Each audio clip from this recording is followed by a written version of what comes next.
Arvind Kejriwal ji ED के summons के खिलाफ आज दिल्ली हाईकोर्ट गए। ईडी ने अपनी पूरी वकीलों की एक लंबी सी लाइन खड़ी कर दी, देश के सबसे बड़े बड़े वकीलों को खड़ा कर दिया और कहा कि अरविंद केजरीवाल जी की एप्लीकेशन खारिज होनी चाहिए। कोर्ट ने उनसे बार बार पूछा कि किस आधार पे आप समन्स भेज रहे हैं। कोर्ट ने उनसे बार बार पूछा कि आप क्यों अरविंद केजरीवाल को गिरफ्तार करना चाहते हैं। और आखिरकार कोर्ट ने ईडी को बोला कि अगर कोई कागज हैं तो कागज दिखाओ, तभी मैं इस एप्लीकेशन को डिसमिस करूंगा। ईडी कागज भी लेकर आई। हियरिंग से अपने कमरे के अंदर जाके दोनों जजों ने ईडी के कागज भी देखे और ईडी के कागज देखने के बाद उन्होंने एप्लीकेशन को डिसमिस करने से मना कर दिया। उन्होंने एप्लीकेशन को होल्ड किया और उन्होंने इस इंटरिम रिलीफ की एप्लीकेशन पर ईडी को नोटिस दिया और 22 अप्रैल की तारीख दी। तो ईडी के पुरजोर विरोध के बावजूद भी इंटरिम रिलीफ की एप्लीकेशन को, समन्स खारिज करने की एप्लीकेशन को दिल्ली हाई कोर्ट ने सेट असाइड नहीं किया। उन्होंने इस पर नोटिस दिया है और वो इस पर सुनवाई करेंगे और पूरे मैटर को एग्जामिन करेंगे। आज मैं ईडी से ये पूछना चाहती हूं, ईडी जो भारतीय जनता पार्टी का आज एक राजनीतिक हथियार बना हुआ है, कि ये तो बताइए कि आपकी सैकड़ों रेड के बाद आज आप जो समन पे समन भेज रहे हैं, ये तो आप बताइए कि आपको कितने पैसे मिले, अभी तक कितना पैसा रिकवर हुआ, अभी तक कितना प्रोसीड्स ऑफ क्राइम मिला। जो छापे मारे आपने आम आदमी पार्टी के नेताओं पे के घर पर, उनके ऑफिस में, उनके लॉकर में, उनके पैतृक गांव में, क्या 1 रुपए की भी पैसे की रिकवरी हुई है? नहीं हुई है। ईडी अपने प्रेस रिलीज में लिखने लायक तक पैसे रिकवर नहीं कर पाई है। मैं तो ये भी कहूंगी कि जितना पैसा ईडी ने अपनी रेड्स में लगा दिया, उसका खर्चा भी रिकवर नहीं कर पाई होगी ईडी। आज तक 2 साल की इन्वेस्टिगेशन में ना ईडी को ना सीबीआई को, सैकड़ों अफसर लगाने के बाद, हजारों रेड करने के बाद, 1 रुपया भी आम आदमी पार्टी के किसी नेता से, किसी मंत्री से अभी तक नहीं मिला है। और यही कारण है कि आम आदमी पार्टी के नेता बहादुरी से डटे हुए हैं भारतीय जनता पार्टी और उनके राजनीतिक हथियार ईडी के सामने।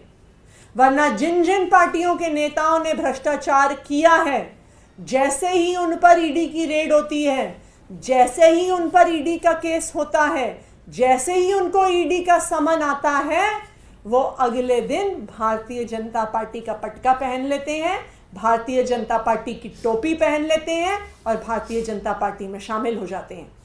फिर ईडी जाके कोर्ट में हाथ जोड़ के कहती है, जी हम केस बंद कर रहे हैं, हमारे कागज खो गए, हमारी फाइलें खो गई, हमारे पास कोई सबूत नहीं है।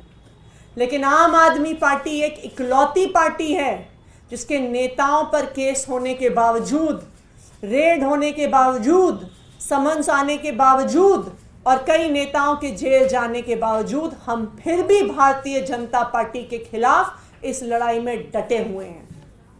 ये कहते हैं अपने प्रेस रिलीज में कि 100 करोड़ का भ्रष्टाचार किया। मैं तो भारतीय जनता पार्टी से पूछूंगी कि अगर हमने 100 करोड़ का भ्रष्टाचार किया होता तो आज अपने नेताओं को छुड़ाने के लिए आपको 50 करोड़ हमने इलेक्टोरल बॉन्ड्स में दे दिया होता। क्योंकि अगर आप इलेक्टोरल बॉन्ड्स की लिस्ट देखने जाइए तो बहुतों ने जिन्होंने 50 करोड़ रुपए दिए, उनको ईडी और सीबीआई से छुटकारा मिल गया। मैं आज एक बार फिर भारतीय जनता पार्टी को ये कहना चाहती हूं कि अगर आम आदमी पार्टी से लड़ना है तो खुल के हमसे राजनीतिक मुकाबला करिए, जमीन पर उतरिए, दिल्ली की सड़कों पे उतरिए, पंजाब की सड़कों पर उतरिए, हमारे खिलाफ कैंपेन कीजिए और हमें चुनाव में हराइए। ये ईडी के पीछे छुपकर चुनाव लड़ने की कोशिश मत करिए। आज भारतीय जनता पार्टी ईडी के पीछे छुपकर चुनाव लड़ने की कोशिश कर रही है। आज भारतीय जनता पार्टी ईडी के माध्यम से अरविंद केजरीवाल को जेल भेजने की कोशिश कर रही है। आज भारतीय जनता पार्टी अरविंद केजरीवाल को चुनाव प्रचार करने से रोकने के लिए ईडी को उनके पीछे भेज रही है। लेकिन मैं भारतीय जनता पार्टी को बता दूं कि हम उनकी धमकियों से डरने वाले नहीं हैं। हम दिल्ली के लोगों के लिए, पंजाब के लोगों के लिए, इस देश के लोगों के लिए और इस देश के संविधान के लिए लड़ते आए हैं और लड़ते रहेंगे। Thank you. मैम, क्या सुप्रीम कोर्ट जाएंगे? क्या हाई कोर्ट से राहत न मिलने के बाद गिरफ्तारी पे कोई रोक नहीं लगी? देखिए, हम अभी अपने लीगल ऑप्शंस तो बिल्कुल कंसिडर करेंगे, लेकिन ये एक बहुत बड़ी विक्ट्री है कि ईडी के इतने विरोध के बावजूद भी हाईकोर्ट ने केस को डिसमिस नहीं किया। मुझे नहीं लगता कि आज तक किसी भी मैटर में ईडी को लाके अपने कागज तक दिखाने पड़ गए, सारा सबूत भी दिखाना पड़ गया कोर्ट में, लेकिन उसके बावजूद हाई कोर्ट ने हमारी इंटरिम रिलीफ की एप्लीकेशन को डिसमिस नहीं किया। बाकी और क्या लीगल ऑप्शंस हैं हम ज़रूर एक्सप्लोर करेंगे, लेकिन आज ये साबित हो गया कि जज साहब ने जब सारे कागज देख लिए तो उनको समझ में आ गया कि ईडी की बात सुनने लायक नहीं है। मैम, इसको कैसे आप बड़ी जीत कह रही हैं? आप लोग गए थे कि गिरफ्तारी पे रोक लगे, वो रोक नहीं लगी है। अब गिरफ्तारी की तलवार लटकी हुई है। देखिए, ऑप्शन तलाश रहे हैं, जीत कैसी है? गिरफ्तारी की तलवार तो हर उस आदमी के सर पर लटकी हुई है जो मोदी जी का विरोध करता है। गिरफ्तारी की तलवार अरविंद केजरीवाल पे तब तक लटकी रहेगी जब वो मोदी जी के खिलाफ बोलते रहेंगे। वो ईडी से नहीं गिरफ्तार करने की कोशिश करेंगे तो सीबीआई से गिरफ्तार करवाने की कोशिश करेंगे। सीबीआई से गिरफ्तार नहीं करवाया तो दिल्ली पुलिस से गिरफ्तार करवाने की कोशिश करेंगे। क्यों? क्योंकि वो इन एजेंसीज के पीछे छुपकर चुनाव लड़ने की कोशिश कर रहे हैं, अरविंद केजरीवाल को प्रचार से रोकने की कोशिश कर रहे हैं। लेकिन आप देखिए कि उनके इतने विरोध के बावजूद ये केस, इस केस की सुनवाई 11 बजे शुरू हुई।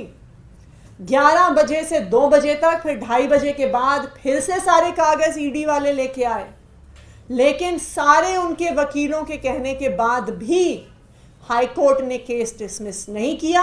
हाईकोर्ट ने ईडी को नोटिस दिया है और ईडी से पूछा है कि क्यों अरविंद केजरीवाल को इंटरिम रिलीफ और इंटरिम प्रोटेक्शन नहीं मिलना चाहिए।